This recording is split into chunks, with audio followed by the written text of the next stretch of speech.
kooxda kubadda cagta ee Kassim FC ayaa ku guuleysatay horyaalka kooxaha heerka koobaad ee Jubbaland League kaasi oo lagu soo gabagabeeyay garoonka weyn ee Waamo ee ku yaala magaalada Kismaayo ee xarunta gobolka Jubbada Hoose. Kooxda Kassim FC oo ah kooxda ugu guulaha badan kooxaha ka dhisan Kismaayo ayaa kulankii ugu dambeeyay ee horyaalka wareegga labaad waxay la ciyaareen kooxda Hemilo iyadoona daawashada ciyaartaasi ay ka soo qayb galeen dadweynihii ugu tirada badnaa ee daawada horyaalkaasi waxaana uu kulanku ahaa mid muddo badan la sugayay maadaama horyaalku uu hakad ugu jiray muran soo kala dhexgalay madaxda xiriirka Jubbaland guddiga qabanqabada iyo kooxaha qaar. hase yeeshee kulanka labada kooxood ee FC Kassim iyo Hemilo ayaa ku bilowday dardar iyadoo kooxda Hemilo ay muujiyeen dadaal xoogan ay ku doonayeen inay isaga celiyaan ugu yaraan kooxdan awoodda badan ee Kassim oo guul oo kaliya ay ka xigtay inay xaqiijiyaan horyaalnimada maadaama kooxda ku soo xigtay ay ka sareysay kaliya hal dhibic. kooxda Kassim FC ayaan halkaasi iyagu ciyaar fiican ku soo bandhigay waxaana labada qeybood ee kulanka ay dhaliyeen goolal iyadoo ugu dambeyntii kulanku ku soo gabagaboobay Nusdersan 6 gool iyo 2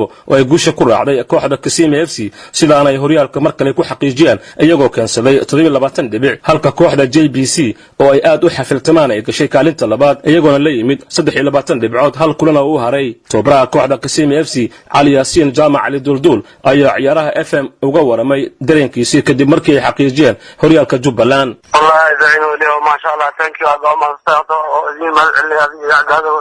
inuu dareenkayga wala aad u baafnay barada koobkan waa koobka weeray oo ugu qiimaha badna oo Jubbaland laga dhigo oo qoomi awil loo dheelayo oo garoon roog loogu dhigo weeraan almost 2 years oo koobka socdaa ma garan wallahi awoodna saxo awood meesha lagu sheegi karo maahan ciyaartoy waxaan haystaa oo tayada oo si diyaariyay koobka qaadan maalintii horyaalka la bilaabay ilaa iyo maanta ma garan ciyaalkayga waa ciyaal 6 inta badan ciyaalka Jubbaland dheelaya baa ku jira ma garan si fiican haddana ilaa 6 oo kala laga xulayaa oo xulka ku jira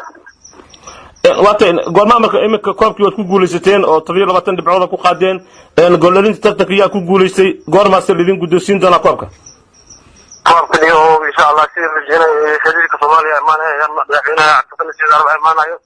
xafladooda la dhigayaa anaga shalay koobka soo gabagabay shalay digana la dheelanay kooxda Hemilo 6 iyo 2 gabadhii wallahi taageerayaasha iyo kooxda Kassim FC iyo dadkii oo yaqaan kooxdan oo soo reerjiro oo diyaar jira xalay ilaa iyo maanta ilaa iyo caaw ruuxan maxay li qorshaysan imika mustaqbalka diyaad imika horyaalkii qaadeen oo laba marka wajil ciyaarey waxaan ka rajaynaynaa inaan la ciyaarno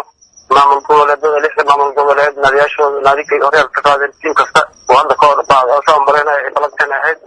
diyaar oo xamar la geeyay waa kaasa markastana waxaan diyaarsannahay koox kasta oo hor imaada waatay maadaama ciyaartoydu ay koobka imika ku guuleysteen maamulka kooxda maxay rajaynayaan imika maxaa dhiirigelin oo loo sameyn doonaa ciyaartoyda guushan keenay kooxda FC Kassim kooxda FC Kassim maamulka wuxuu balan qaaday in ay ka farxiyaan oo wax aan soo arag ay ku soo biyaan xiriirka kubadda cagta Soomaaliya xiriirka kubadda cagta Jubbaland iyo maamulkeena oo ah hay'adda Kassim waxay balan qaadeen inay wax ay ku farxaan ay taariikhan ilaa u doonaan. si kastaba ahaatee horyaalkan heerka koobaad ee kubadda cagta magaalada Kismaayo lagu soo gabagabeeyay ayaa ahaa mid waqti aad u fog isagu socday kadib markii dhowr jeer hakad uu galay waxaana ka qayb galay 8 kooxood ee kala ah Kassim FC JBC dowladda hoose Hegan Koban FC Hemilo Kanava iyo kooxda gaadiidka